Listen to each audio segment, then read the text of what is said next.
দিন ছুটি পেলাম সবাই, তো ভাবলাম যে ঘুরতে যাই। প্রথমে আমাদের একারই প্ল্যান ছিল, তারপরে যে আমাদের রুমে যে দাদাগুলো ওরা বলছে আমরাও যাব। যেই বার হতে যাব সেই বৃষ্টি শুরু। এখন দেখা যাক কখন যেতে পারি।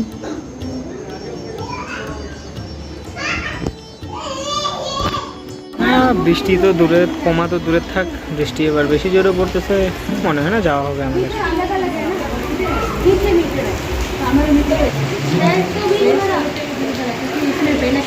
তো কাদা টাদা এখন পেরিয়ে আমরা সবাই বার হলাম। এই যে আমাদের বিএসএফ দাদা এবং তাদের পার্টনার দাদারা সামনে।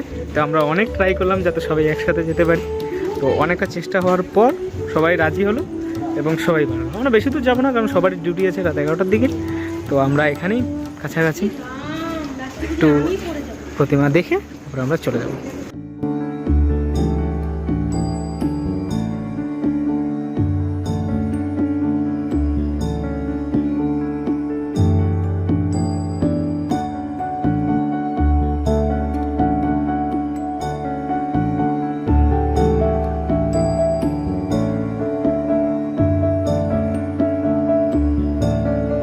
সত্যি কথা বলতে হচ্ছে এগুলোই হচ্ছে আমাদের ছোট ছোট স্মৃতি।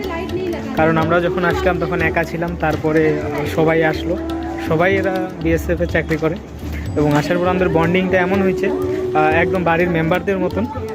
আর হয়তো আমরা সবাই কিছুদিন পর সবাই সবার মতন আবার আলাদাখানে চলে যাব। তো এই ভিডিওটা হচ্ছে এটা স্মৃতি হিসেবে থেকে যাবে সারা জীবন। যখন আবার দেখার ইচ্ছা করবে তাদেরকে, তখন আমরা ভিডিওটা চালু করলে দেখতে পারবো। এটাই। তো সবারই ছুটি আজকে, আমারও ছুটি, দাদাদেরও ছুটি। তাই ভাবলাম যে সবাই মিলে একটু ঘুরেই আসা যাক।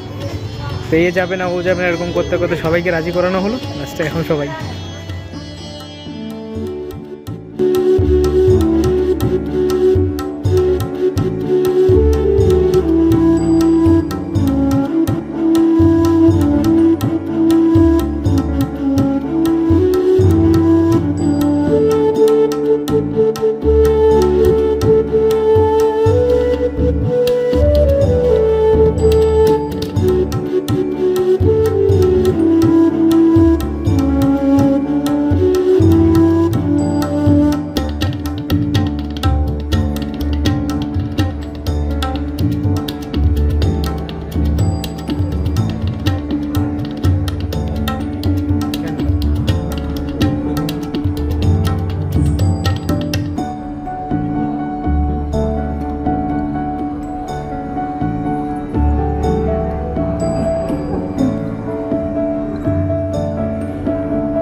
এই যে ব্যস্ত শহর আমাদের, আর এই যে আমাদের টিম,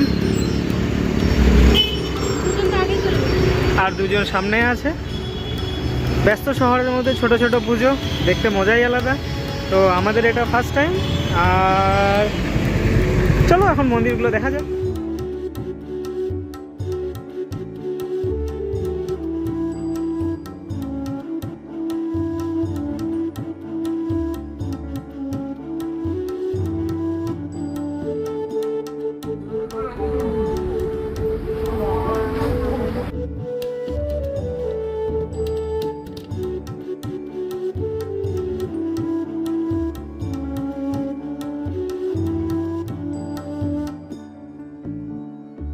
ভালো লাগলে লাইক কমেন্ট। জলের মধ্যে শুধু বারবার হচ্ছে কাদা লেগে যাচ্ছিল। দাদা খুব ভালো, এটা খুব ভালো লাগলো, সেখানে বাদ দিচ্ছি। দাদা তুমি কিছু বলে দাও একটু। Bye bye. তুমি একটু কিছু বলে দাও। ভাবছি আমি কি বলবো। 7 সমুদ্র 13 নদী পার করে আমরা এখন বাড়ির পথে রওনা। কারণ সময় খুব কম, এই এতটুকু সময়ের মধ্যেই যতটা সময় কাটানো যায় আর কি।